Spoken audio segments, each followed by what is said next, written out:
Okay, so the radius of a hemisphere was measured to be 21 centimeters with possible errors of 0.05. Now I actually remember that this was a physics question I did in first year at U of T.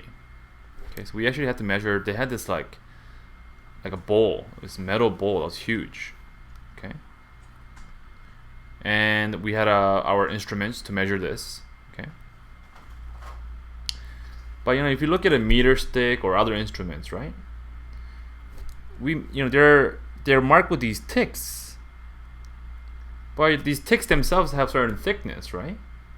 So if you try to measure it, sometimes if you're to zoom in, right? Here's my tick. It's about that thick, and the measurement goes like, it goes like this. Here's a measurement when I'm measuring it. This is the edge of the. This is actually the edge of the end here when I actually try to measure it like this. Then there's gonna be an error because of the thickness, right? So it's pretty accurate, but we still have to say, well, I'm not sure. It could be plus minus this much. In this question, it's saying it's plus minus 0.05 centimeters.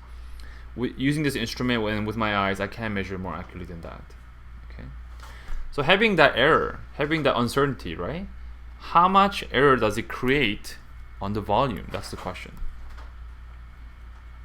Okay, and the volume of a hemisphere is going to be half of sphere, this.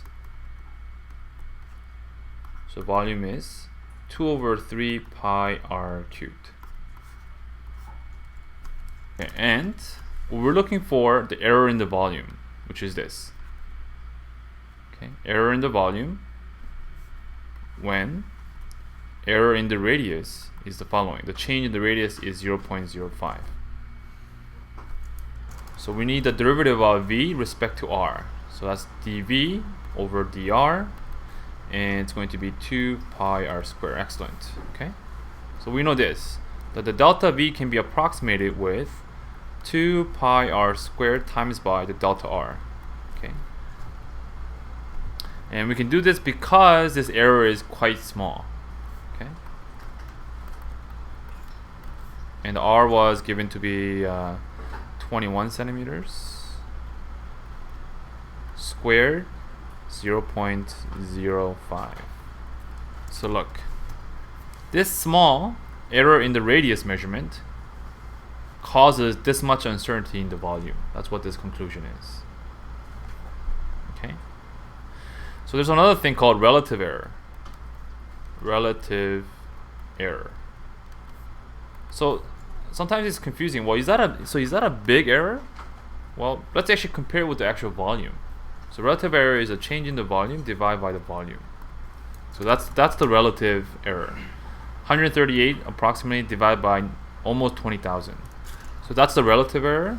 We're used to percentage, right? So percent error is just relative error times by 100%. Okay, so that's that times by 100% is going to be 0.714% in error. Okay, so is that a big error? Is that a small error? For this measurement of this hemisphere, it's probably a small error. But if that was an error, let's say in financial calculations, it may not be a small error because you're dealing with billions of dollars, right? So it depends on what we're talking about. If you're building a rocket ship, that error might cause the rocket ship to explode once it goes out of the once it hits the ozone layer or something.